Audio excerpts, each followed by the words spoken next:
On this week's episode of A Dryer Dose of Disney, Jared discusses wait times and if they are accurate or not.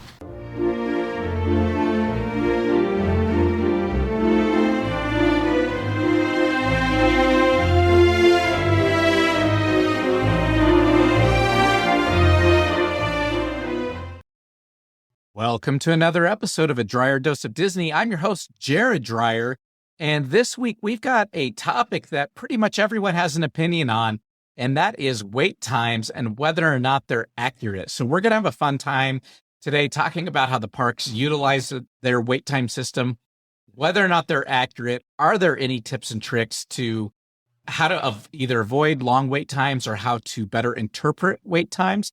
So we're going to be talking through all of that today. But before we get started, we do want to ask, hey, wherever you're listening to this podcast, or if you're watching our video format on YouTube, please click that subscribe button so that way you're alerted to when we drop new episodes every single week on Tuesdays. Second is Patreon. We obviously keep this podcast going through supporters such as yourself. So please support us over at Patreon, especially if you get a tip or trick that saves you some time or money and you think, man, that was valuable. That helped me out a ton. Go over to Patreon and help us out there.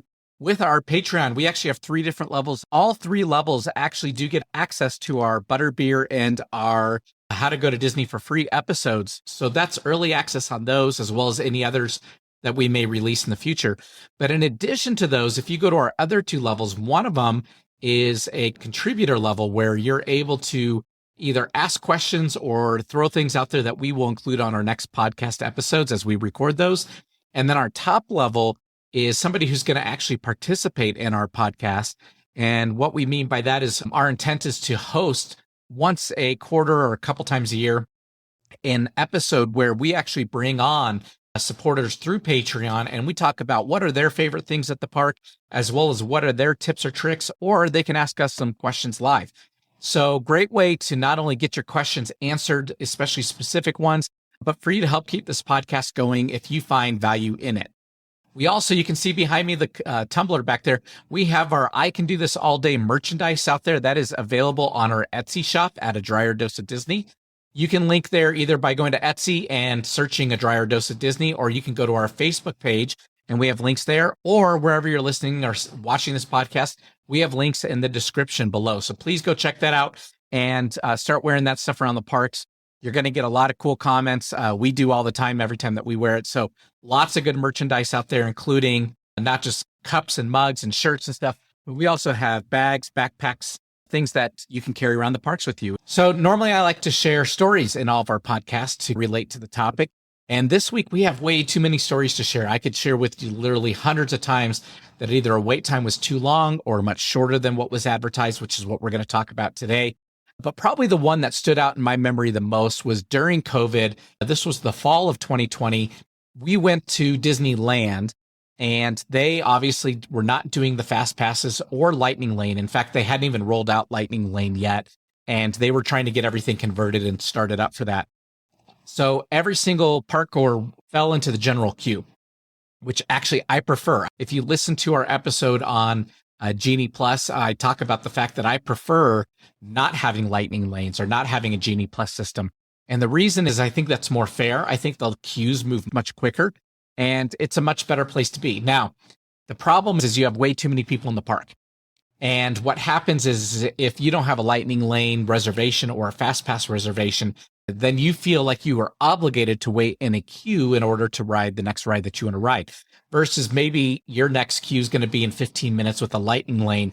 You may instead go get something to eat or something to drink or go to a store and go shopping before you go on that ride. So by actually having Lightning Lane and the Express Pass over at Universal, you're actually getting people out of the queues and out of the lines, which was their intent and their goal in doing that. So when you don't have those things there, then obviously the lines get much longer, but they, to my credit, move a lot quicker. So we were there at Disneyland and we went to go ride on the Haunted Mansion, which had been turned over to the Nightmare Before Christmas theme. And when we went around over there, the queue was extensive, not just outside of the gates of the Haunted Mansion, but it weaved back and forth in front of the train station over there, moving down towards the Pirates of the Caribbean ride.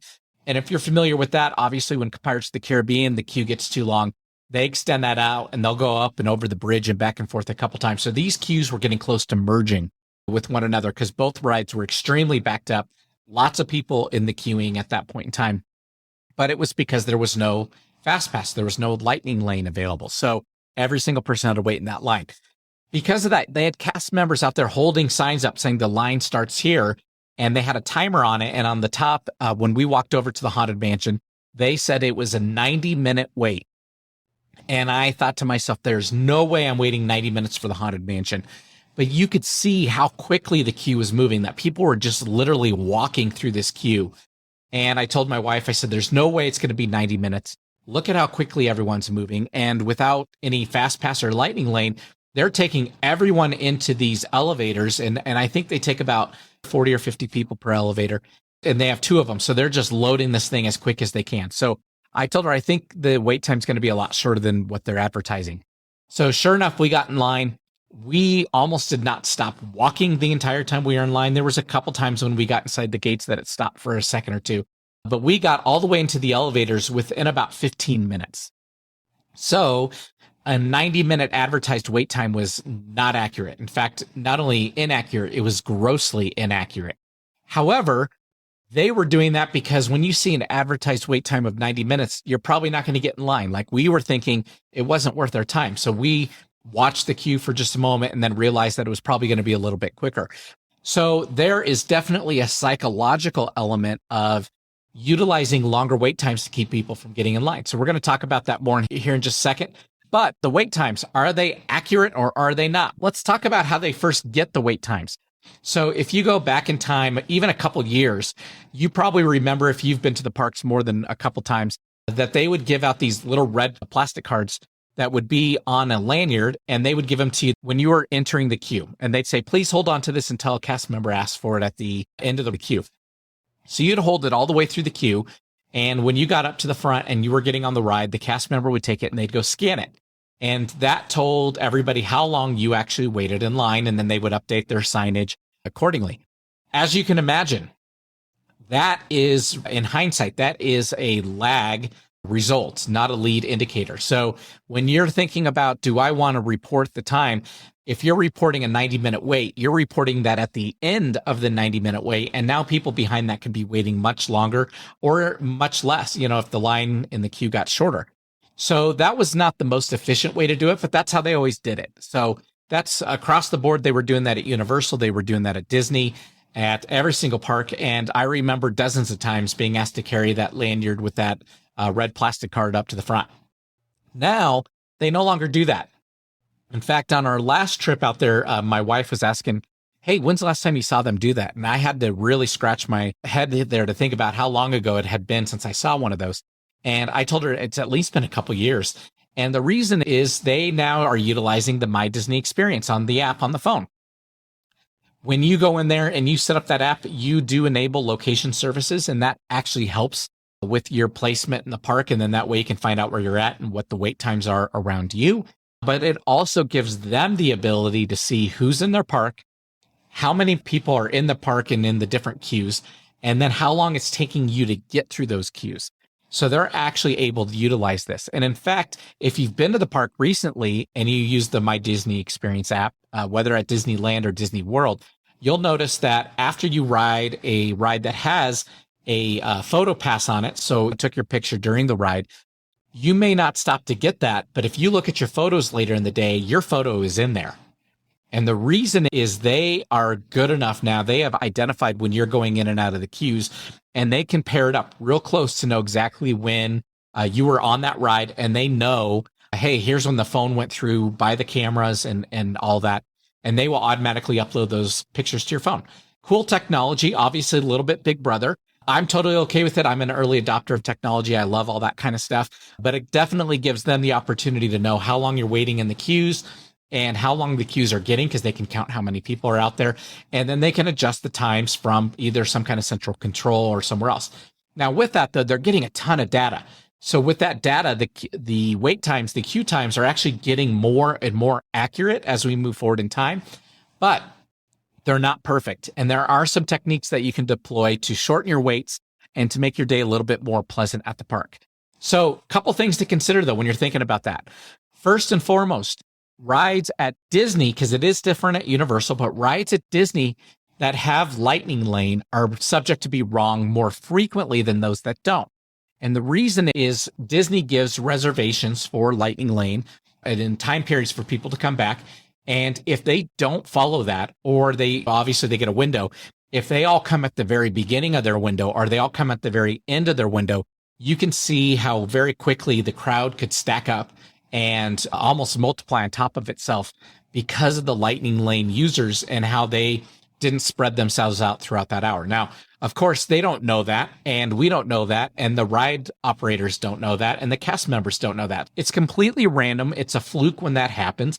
But you can imagine when you go to get in the standard queue and all of a sudden a couple hundred extra Lightning Lane people come and get into their queue, they're going to speed that side of it up, and they're going to take more people in the Lightning Lane in order to get them through the ride.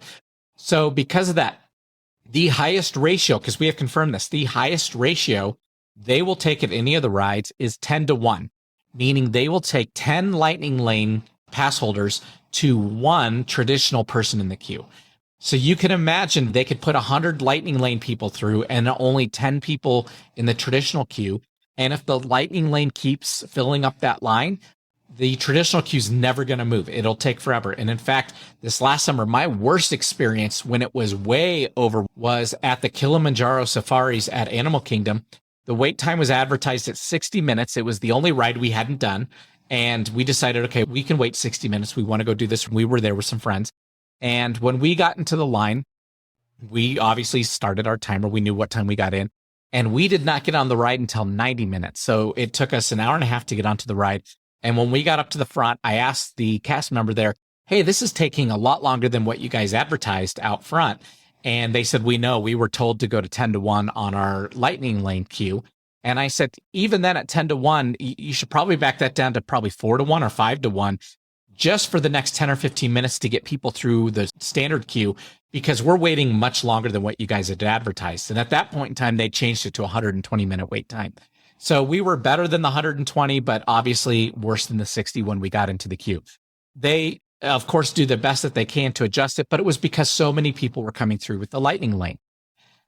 That, to me, is the one big flaw with the Lightning Lane, is the fact that they give them an hour window for a reservation, and they're trying to gauge when people are going to come, and they do their best. What they should probably do is back that down to 15 minutes or 30 minutes for a window and force the people using the Lightning Lane to, hey, this is your time period. This is it. You get one shot at this. It's 15 minutes. It's 30 minutes for you to get in there. And that way they can be more predictive with how many people are coming through the queue, and they can adjust that wait time accordingly, right? Based on how many other people are out there. So of course, Disney's only concerned about giving their Lightning Lane purchasers the best experience possible because they want them to keep buying it. And then for everyone else in the general queue, they want you to start buying it. So, of course, they're going to get preferential treatment there. But I do think that there's a better way to do it and to be more fair to the general queue people that are out there. Second tip is rides with a continuous load. And by continuous load, it's on a conveyor belt. As people walk on, they're able to get onto the ride. The perfect example, both East Coast and West Coast, is Ariel's Undersea Adventure.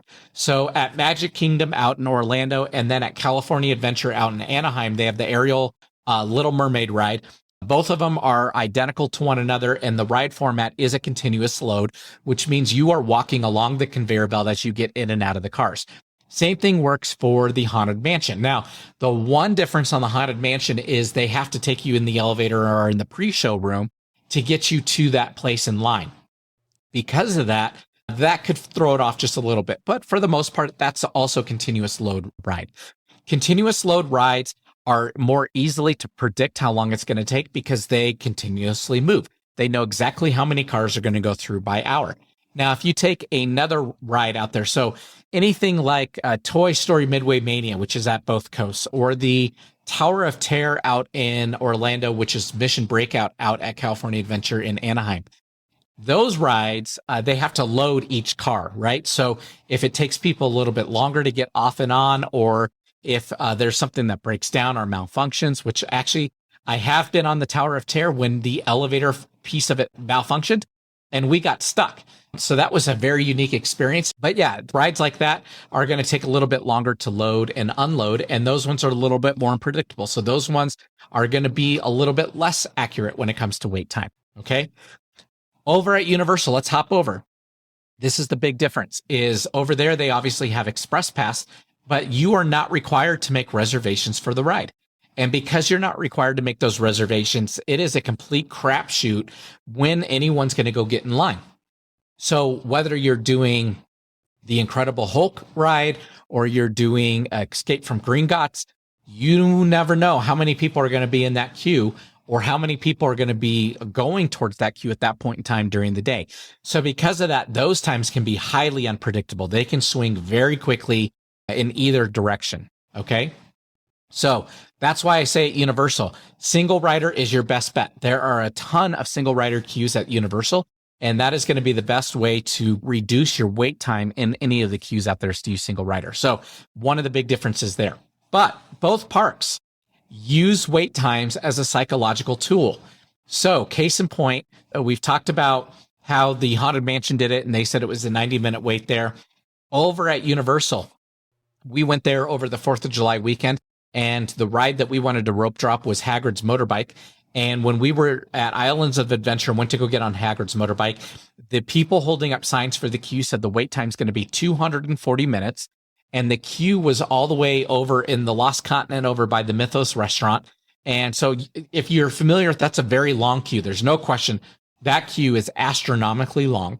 But at the same time, we knew it wouldn't be 240 minutes. There's no way it's going to be a 4-hour wait to get on Hagrid's motorbike. And don't get me wrong. I know opening week, there were some astronomically long lines for Hagrid's motorbike, but this is at rope drop. This is first thing in the morning. People are walking very quickly through this queue. We knew that we would be able to get through it much quicker. So in the end, the traditional queue was about 90 minutes long, but they were advertising 240.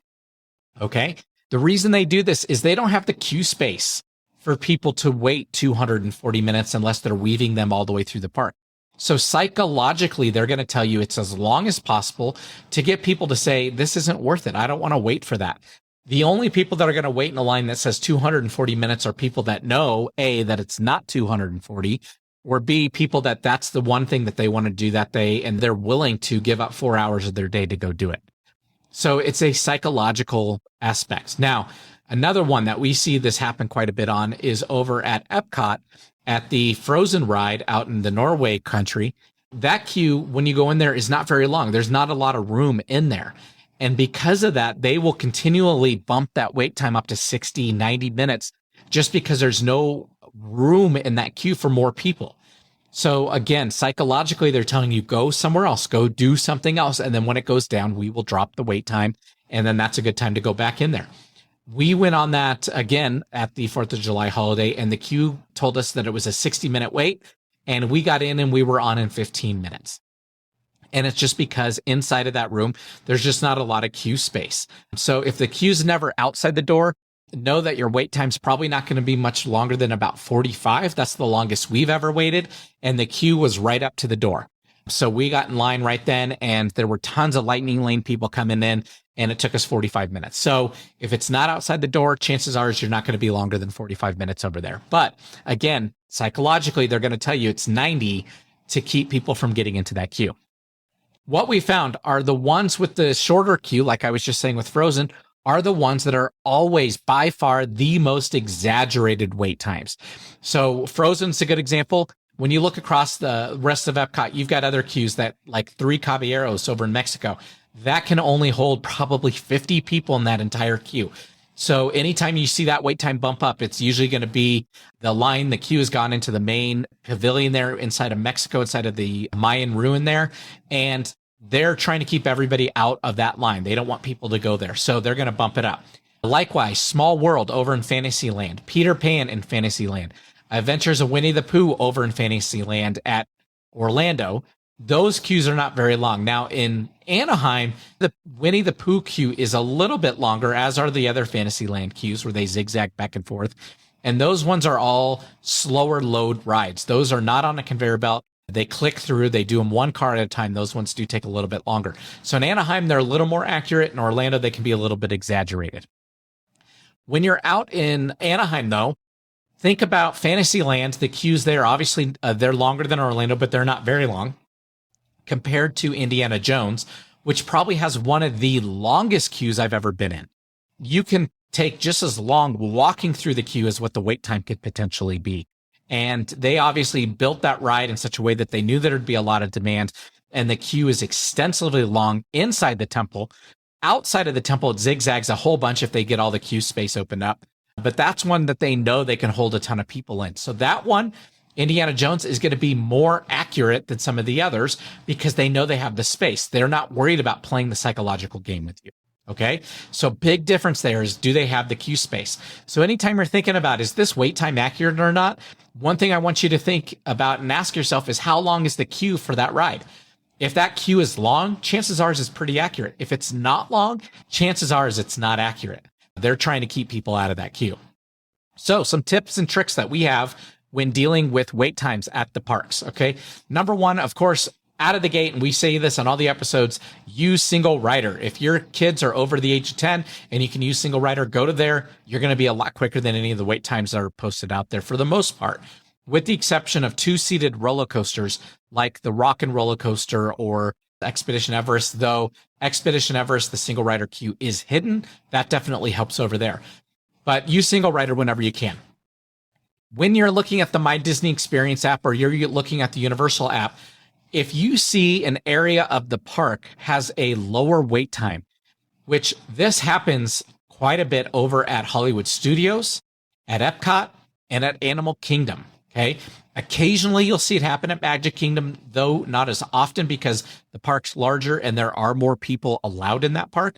But if you ever see that an area of the park has a lower queue time for multiple rides, obviously that's a good place to go. You're going to get the shortest wait times, but know that everyone else is going to see that. So they're going to start flooding over there pretty quick. So if you can get there ahead of the crowd, then by all means, go knock out 3 or 4 rides in 5 or 10 minutes each and stay ahead of the crowd. That's a great way to do it.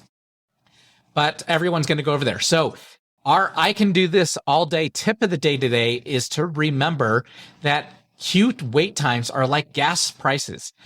They go up really fast and they take a long time to come down. Okay. So when you're thinking about it, if you are looking at an area where the queue is only 5 or 10 minutes long and you're like, let's go, but it's halfway across the park, trust me, by the time you get there, it's going to be at 20 minutes plus because enough people will see that and flood over there and they're going to get there before you do. Okay. So the queue times will go up quicker than they come down. Conversely, this is probably one of the tips that we've used the most and works really well for us, is when you see wait times at one area of the park, and a great area to do this is like Magic Kingdom, when you're looking at Pirates of the Caribbean, Splash Mountain, Big Thunder Mountain Railroad, and potentially even the Haunted Mansion, because all 4 of those rides are in the same area of the park. When you see that those wait times are really high, start keeping an eye on it, because remember, like gas prices, they go up fast, they come down slow. So when it's at 60 minutes and then you see it go down to 45, chances are is that queue time is getting closer to 30 at that point in time. And again, no one's running over there yet because they still see the 45. That's a good time to start making your way to that side of the park as you see those coming down, because they're going to be much, much shorter by the time you get over there. And again, they probably haven't dropped it to its lowest possible potential level yet. So good time to start going over there. Also, the wait times are like supply and demand curves. So if you're familiar with economics, as the supply goes up, so as things are more available, so wait times are shorter, the people are going to start moving in that direction because the cost is lower. The time spent waiting is lower. So people will move in that direction. Then as wait times go up, people start moving away from that. It's not worth the wait. So what's worth it? And that's the key point of this, of the supply and demand curve. When you're at Epcot, for example, and Ratatouille has a 20-minute wait, being one of the newest rides at Epcot, that is an incredibly short wait for Ratatouille, is 20 minutes. Okay. Supply and demand. That means that the demand's not very high right now. We're dropping the wait time down. It's at 20 minutes. Now everyone's going to run over there. Okay. And within a couple minutes, that wait time's going to jump right back up to 45 minutes or an hour. Conversely, if you go and look at Living with the Land over in the Land Pavilion next to Soarin', that wait time may only be 5 minutes. Okay. Not a lot of people love Living with the Land. So if it's at 5 minutes and people flock over there, it's not going to get longer than 15. Okay. So that's the supply and demand curve you need to think about. What is the demand for that ride? For Living with the Land, the demand's not very high. So it's probably never going to get above 15 minutes for the wait. With Ratatouille, the demand's very high. So the second that wait time drops, it's going to bounce right back up real quick. So you want to watch for when that wait time starts to shrink. Or our next strategy is do it at rope drop. Anytime you can do a ride at rope drop, you are going to have a shorter wait at rope drop first thing in the morning than you will probably any other time of day for probably any ride that's out there. So at rope drop, you're going to want to go tackle that. Now, we will have episodes on rope drop strategies for each of the parks, but we will be getting to the rope drop episodes here shortly. But when you look at that, there are ways to shorten your wait time based on what order you ride rides in. Again, none of it's going to beat Single Rider. So that is by far the best tool that you can use across the board at any of the parks. Unfortunately, Disney doesn't have it at all their parks, but Universal does. So Universal is a great place to use the Single Rider lines and avoid those longer queues, and at the same time, maximize your time in the parks. So with that, we wish you a magical week this week. Next time you go to Disney, take a look at that Disney Experience app or at Universal, their app. Watch those ride times. Use some of the strategies we talked about today. We'll talk to you later. Bye-bye.